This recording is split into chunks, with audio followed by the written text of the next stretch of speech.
Most traders think Bollinger Bands mean by the lower band, sell the upper. Do that blindly in a trend and you'll get run over. The bands measure volatility, not direction. And once you understand that, they tell you the market's regime at a glance.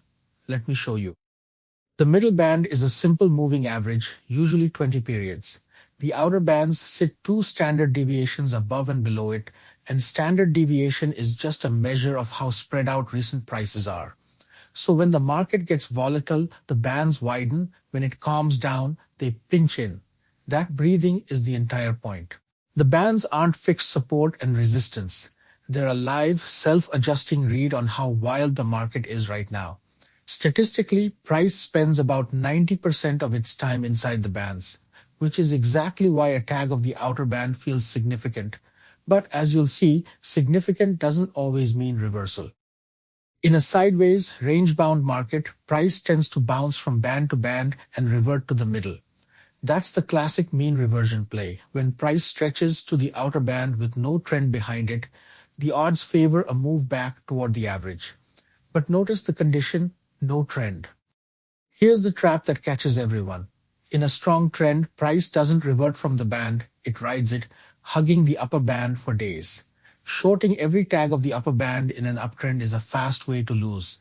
The band is support in a trend, not a sell signal. Width tells you which regime you're in.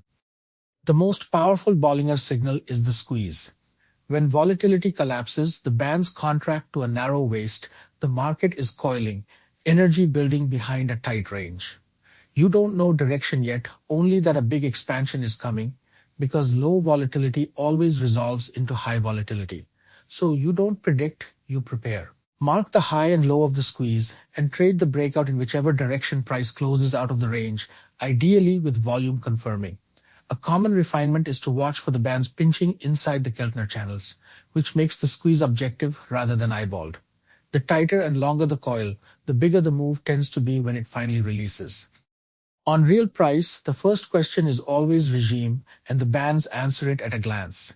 Are they flat and roughly horizontal with price oscillating between them?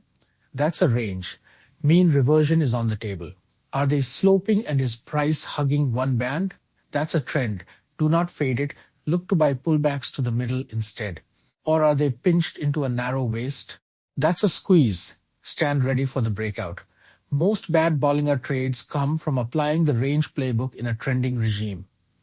Read the regime first, and the same indicator that was giving you false signals starts giving you a genuine edge. So place them right. Bollinger Bands are a volatility tool. They tell you how much the market is moving, not which way. Pair the bands with structure and a key level for direction, and they become a powerful part of your stack instead of a misleading standalone. So, the bands measure volatility and breathe with it. You fade them only in a range, never in a trend where price rides them, and the squeeze precedes the big move.